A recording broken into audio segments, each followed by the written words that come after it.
Hours from land, a fleet of racing yachts are suddenly overcome by a powerful ocean storm. Fierce winds and giant ocean waves pummel the small craft. The lives of these sailors will not only depend on their expert seamanship, but also on one of the largest sea rescue missions ever launched. December 26, 1998, Sydney, Australia. 115 of the world's finest racing yachts set off on the annual Sydney-To-Hobart Race, a 630-mile course across Bass Strait to the port of Hobart on the island of Tasmania. Sailor David Pescott feels the tension in the air. It was just this nervous apprehension, you could feel it, you know, the boat was just like a guitar string.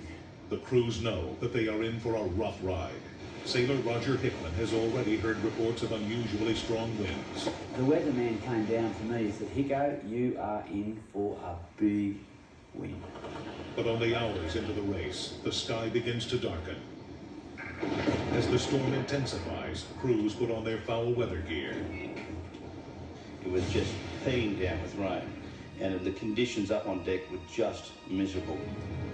By the next day, the wind and the waves have reached staggering proportions. Over 100 yachts are caught in a huge storm. The waves are more than 50 feet high, and winds shoot across the decks at 80 miles per hour.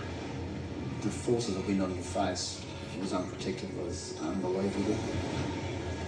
Many sailors have been thrown about their decks and cabins and have been seriously injured. The fierce winds are tearing down rigging and ripping boats apart. The crew on yacht Team Jaguar dismantles their mast before it's torn down. But the yacht named Stand Aside loses its mast and its roof. As waves break over the cabin, the boat fills with water. Now the crew can only take refuge in the galley and pray that help will come. Can you immediately track towards a position 3742? That's the position of the stricken yacht. TV News helicopter pilot Gary Ticehurst watches from above. What greeted us was just an unbelievable situation. Help was on its way, but we're talking, you know, an hour away. There's some 30-foot waves hitting this boat, and the skipper is justifiably getting anxious. Knowing that their vessel could sink at any moment, the crew of Stand Aside have placed their most injured in the life raft. A Melbourne police helicopter arrives and a rescue swimmer is lowered. But as he approaches the water, a massive swell suddenly raises the ocean surface and the diver is plunged underwater. It seems as though a rescue in these conditions is impossible. The rescue swimmer makes it to the victim, but the surging waves send both men into the freezing water. With incredible skill, the helicopter crew pulls the men to safety. 1 minute we had 80 foot underneath the aircraft, and the next minute 10 foot. It took all our efforts and our training to get these people out. The Stand Aside crew are saved, but dozens of other yachts remain in critical condition. Every available aircraft and ship now move into Bass Strait to join the rescue effort. Over the next 3 days, 55 sailors are safely brought back to shore. But tragically, 6 others have lost their lives. On Tuesday morning, the yacht called Sayonara arrives in Hobart and wins the race. But the mood is somber. Everybody asks, what went wrong? The sailors all knew that Bass Strait would be rough. But within only 24 hours of the start, the size of the waves quadrupled.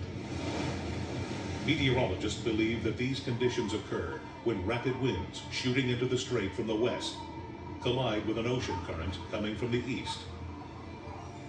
The result of these two opposing forces rapidly turns the strait into what one expert calls an ocean-sized washing machine. And since the storm materialized so quickly, it was simply too late for the yachts to seek refuge. The Cruising Yacht Club of Australia, who organized the race, are now investigating ways to prevent such a tragedy from occurring again. But for many sailors, the unpredictable nature of the ocean is an essential part of sailing. And so the Sydney-Hobart Race will continue. There's a cloud that sits over the race now. which is understandable. But we've got to learn and we've got to go on. That's the nature of humanity.